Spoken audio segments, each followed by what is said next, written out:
Hi, everyone.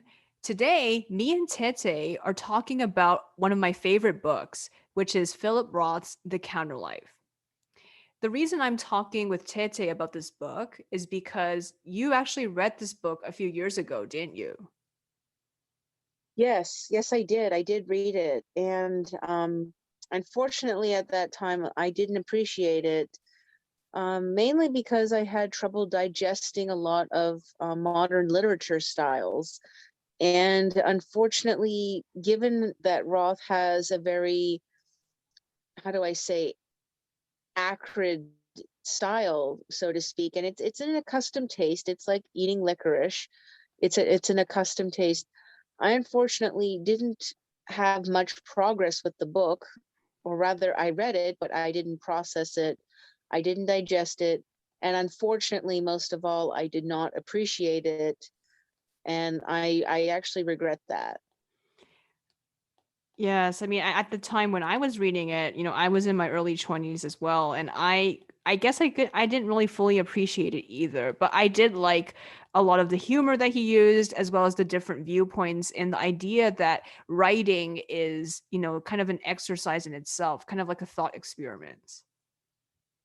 Exactly, exactly. And I think that's why this appealed to you because, there's many parallels between you and Roth's work. Even if your styles are differ, even if your styles do differ, there are so many similar, common elements. And I think this is why you had a better appreciation of it. And now that you've explained it to me better, I believe I now have a new appreciation on the work itself as well. So, yes, today we're going to be talking a little bit about some of the points that I really liked in this book and why I think you should all try giving The Counterlife a read, even though at times it can be a very difficult read. But I think it is a very, it's something that you have to work towards, but then at the end, you're very rewarded by it. Very much so. I think there are some books and some works that you have to earn your ending, so to speak. You have to earn your progress. And hopefully, there will be many in our audience that will embrace that and hopefully seek out to read The Counterlife. Hmm.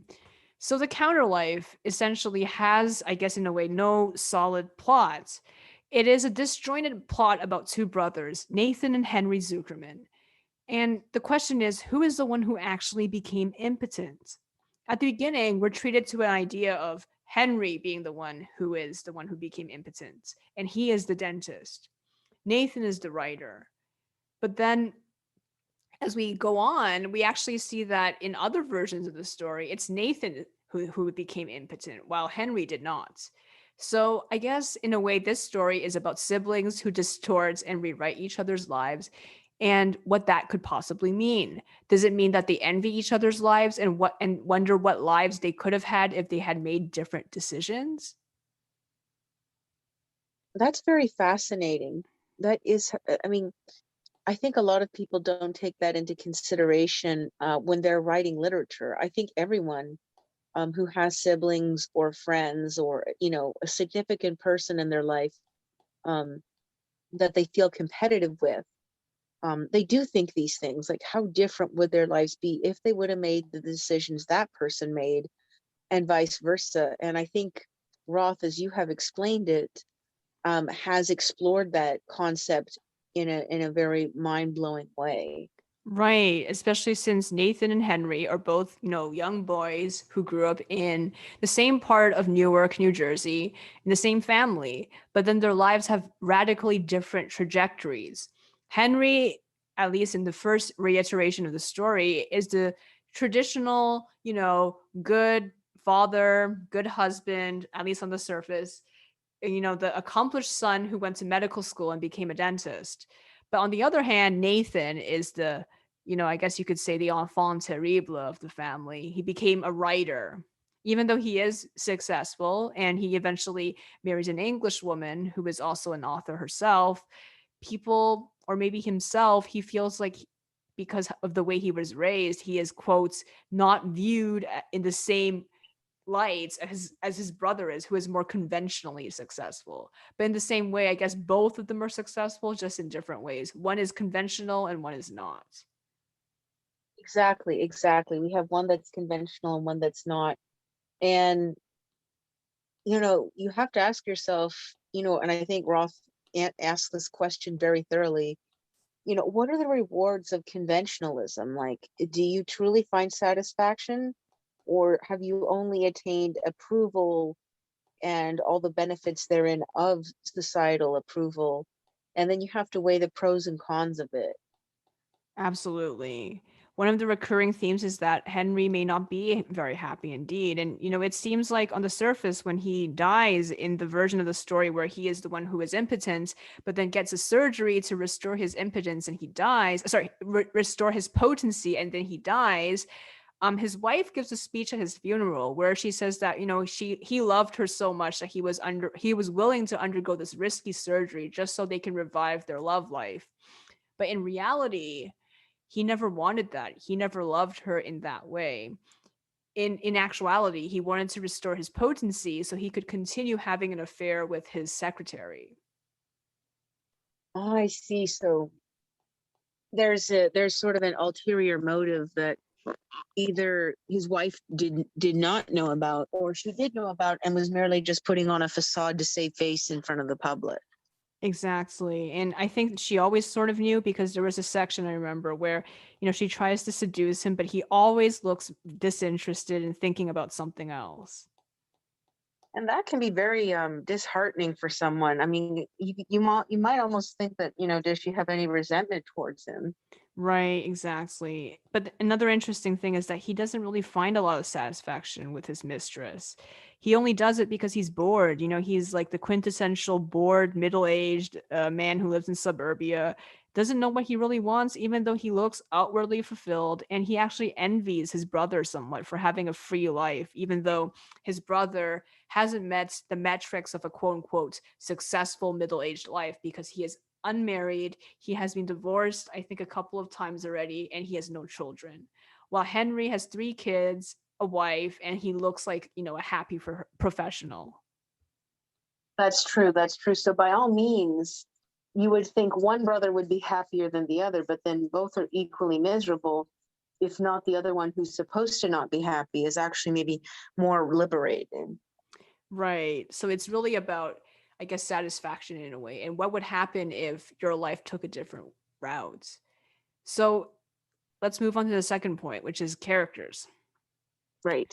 Right. Henry and Nathan and all the other people. It's hard to say whether they are really characters since they keep on changing and blending into each other. We have Henry, the brother of the narrator, Nathan, the writer, Maria, the wife in England. And we have the themes of impotence, interfaith and intercultural marriage, living a stable life versus being idealistic. And the theme of idealism isn't just explored in Nathan being a writer, but also in Henry's own life, because in one of the rewritings of the story, Henry, instead of getting a surgery to restore his potency, he disappears to Israel, where he becomes a stalwart Zionist. Oh my gosh, that I do remember that. And it's very surreal, but it actually does make sense to a degree. Yes, and basically he looks a lot happier in some sense because it gives him a sense of purpose and a sense of community. But then at the same time, when Nathan flies to Israel to confront him and try to drag him back to Newark, he finds him just like a different man entirely. He seems kind of dreamy, unfocused, and unlike the Henry he grew up with, who was very pragmatic and, basically the golden son of the family because he achieved everything his parents wanted him to achieve. Very much so, very much so. So, in other words, I think the Counterlife, true to its title, is very much the reoccurring element so much is that it's driven by juxtaposition, isn't it? It definitely is. And this quote really illustrates it well. This is Nathan talking to Henry in Israel when he confronts him and tries to convince him to go back to America. You've, referring to Henry, become a Jewish activist, a man of political commitment, driven by ideological conviction, studying the ancient tribal tongue and living sternly apart from your family, your possessions, and your practice on a rocky hillside in biblical Judea. I've become a bourgeois husband, a London homeowner, and at 45, a father to be, married this time to a country reared, Oxford educated Englishwoman. You have a land, a people, a heritage, a cause, a gun, an enemy, and a mentor. I have none of these things. And that's interesting that despite, the differences, is that the interesting thing about this is that, it would seem one brother has more than the other. He has a country and identity, he has all these things, but the other one doesn't have that, even though by society standards, he should have more, but he does not, because it's more of an external factor that relies on external contributions as opposed to internal convictions and something that's, inwardly driven. So it really questions the idea of what it means to be driven by something and what it can mean, especially when it's political versus personal, and all of this kind of combined together. How do you separate the personal from the political? That's true. And maybe there are some instances where some people can't. And maybe they also use political things to fill a void. True, that's true. I think many people do go for politics to fill a void. And you can see that clearly in a lot of things that they do. hmm And Nathan also talks about being a writer, and he makes this very interesting conclusion. He says, but no, Nathan was utterly unable to involve himself in anything not entirely of his own making. The closest Nathan could ever come to life's real confusion was in these fictions he created about it. Otherwise, he'd live as he died as he lived, constructing fantasies of loved ones, fantasies of adversaries, fantasies of conflict and disorder, alone day after day in this peopleless room, continuously seeking through solitary literary contrivance to dominate what, in real life, he was too fearful to confront, namely, the past, the present, and the future. So this is a very fascinating introspective look into, into, how do I say, like the different, not only the differences between the brothers, but you know, how do I say, one lacks satisfaction in certain aspects while the other doesn't. Right, but in some ways both are equally dissatisfied. And I think Nathan, as a writer, he is using this book because Roth is kind of using Nathan as his alter ego, so it's like a two layers. So Nathan is using this book and Roth is using him to explore the idea that writing sometimes is a form of escapism, trying to think about all these things like thought experiments, but because you are scared of something in real life. And it's also very interesting how he uses these thought experiments to explore themes such as marriage, which I will later talk about, and also performativity. Writing, he notices, is a form of acting. And maybe in a way, this is how you discover yourself, especially since as you get older, I think at times you kind of lose track of who you really are as a person. And, Nathan says, being Zuckerman is one long performance and the very opposite of what is thought of as being oneself. Very much so, very much so. So it's like there are these challenges that I think both face, but then I think with some where you think you would have satisfaction, because of the demands of it, it kind of diminishes the satisfaction you would have from it therein. hmm And this also reflects how he sees life, which he says, things don't have to reach a peak. They can just go on. You do want to make a narrative out of it, with progress and momentum and dramatic peaks and then a resolution. You seem to see life as having a beginning, a middle, and ending, all of them linked together with something bearing your name. But it isn't necessary to give things a shape. You can yield to them too. No goals, just letting things take their own course. You must begin to see it as it is. There are insoluble problems in life, and this is one.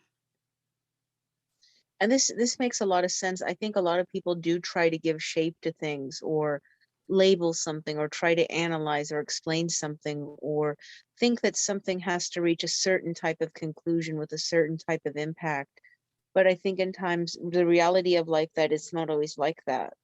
Absolutely. And I think this is what Nathan explores in his rewriting of his and Henry's stories. This is why none of the stories ever conclude. And suddenly their roles switch because maybe there isn't really a shape of either of their lives. Neither Henry nor, neither Henry nor Nathan really have a shape to their lives because, first of all, they exist as characters in a book written by Nathan, which is written by Philip Roth. And secondly, maybe it's impossible, even in real life, to define what is the beginning, who you are, who the other people are, and what things mean sometimes. And maybe only through writing can you kind of construct, at least for yourself, an idea of what life means. But it is so subjective.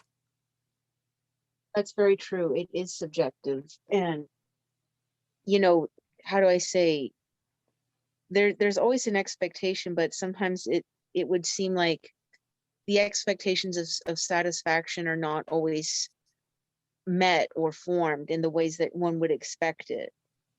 Absolutely. And he actually explores the concept of marriage when he's writing about one of the concepts. So Maria, as it turns out, spoiler, may not be a real person. So basically at the end of, the last chapter or section of the novel, he says, "I began to wonder which was real, the woman in the book or the one I was pretending to be upstairs. Neither of them was particularly me. I was acting just as much upstairs. I was not myself just as much Maria in the book was not myself. Perhaps she was. I began not to know which was true and which was not, like a writer who comes to believe that he's imagined what he hasn't. The book began living in me all the time, more than my everyday life." And that's fascinating because I think that's an interesting take on how literature or creating a work can overtake someone's own reality. Absolutely. And then at this one point, Maria even says to Nathan, "No, I won't do it. I will not be locked into your head this way. I will not participate in this drama for the sake of your fiction. Oh, darling, the hell with your fiction." And that's so interesting because it's in some ways it's kind of scary that someone can be so consumed by their own work. Um, but then again, we don't know which is reality and what's fact. Right. I think what he's trying to say here is that sometimes, you're using characters to explore some things that are real in your real life. And then sometimes, I guess that kind of just crosses over and kind of blends together. And sometimes, what are the ethics of using these real people as inspirations for characters, especially if you're making them do something not so pleasant, which is what Maria is doing here because she's arguing with Nathan about her mother being an anti-Semite, and she makes some excuses saying, "Oh, it's because she's old, just let it go." And then Nathan gets mad and then they divorce. And they basically have a very long argument that leads to Nathan saying, "Why am I even with you? I don't want to be with you." And she's like, "Fine, go back to America where they do, interfaith marriages better than they do it here in Britain." And then he just decides to leave the UK, even though she is pregnant with their child. And at this point, we finally realize that Maria is a thought experiment and not a real person.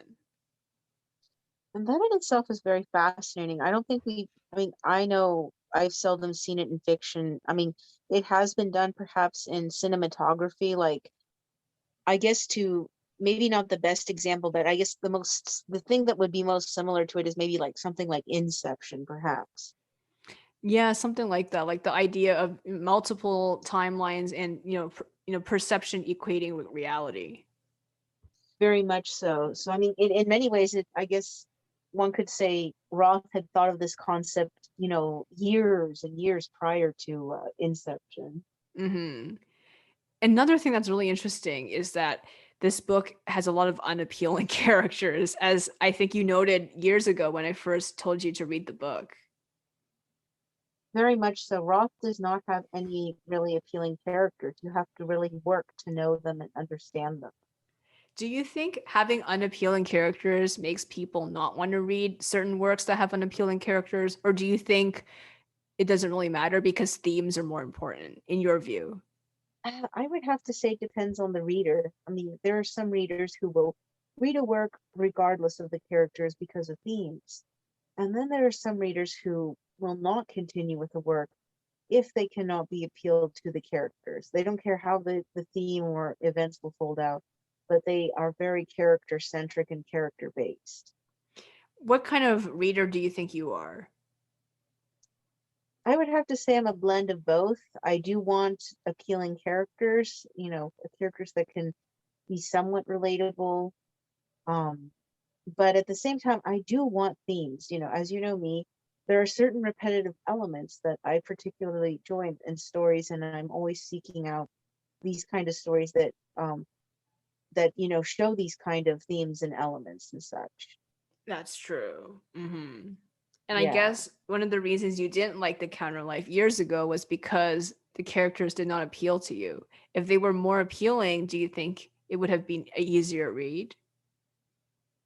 I think if they had been appealing, they would have been easier to read because I will admit, I think for a reader like myself, and I imagine there's many of them like in the audience here, I think you also need appealing characters so that you're attracted to know more about these characters, rather than just, the morbid curiosity of human nature. Right. But one of the thoughts I had when I was reading this book was that, yes, they are unappealing, but perhaps the point of this book is not the characters. The characters are just the vehicle to explore the theme of, what writing means to a writer. What is the nature of writing? So I guess maybe that's why it doesn't matter whether the characters are appealing or not. That's true. That's true. Like I said, I think it's up to the individual reader what's more important, character preference or likability, or else, you know, you know what I mean. It's very much it's very much, how do I say, it's very much juxtaposed into that. That's true.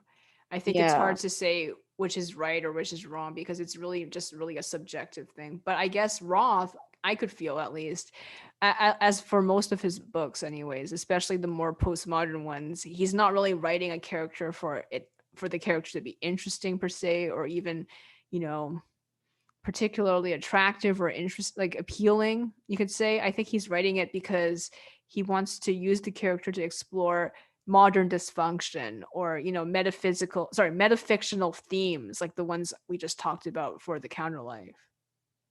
that's true. That's true. I think that happens with some, how do I say, and I think that's perfectly all right. I think it's like you said, it's up to the individual reader. I mean, I would have to say, personally, for myself, I may be a little bit more about characters than themes, but then again, I will say themes may take a preference because then I may read a story I normally wouldn't read because of themes. That's true.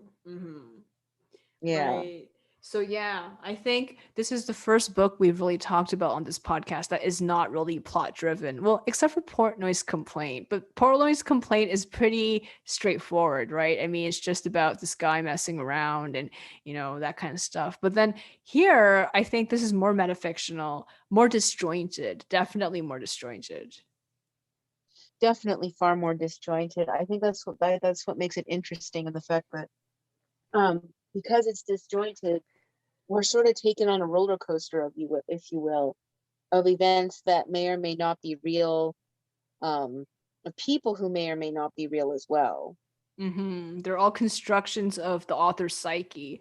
And I think that kind of poses the question to us as character creators. Our characters are sometimes subconsciously and consciously amalgamations of people and ourselves that we've known. That's true. I think that's the answer to a lot of things in fiction itself. hmm So I guess in a way, every fiction book is in a way Counterlife, right? Because it explores these fragmented realities that got combined into characters. That's true, it does. That's true, it does. It reminds me of a quote from an author who said that literature is not a mirror, but rather a door we go through. Absolutely, yeah. And this was one more thing, because this kind of reminded me.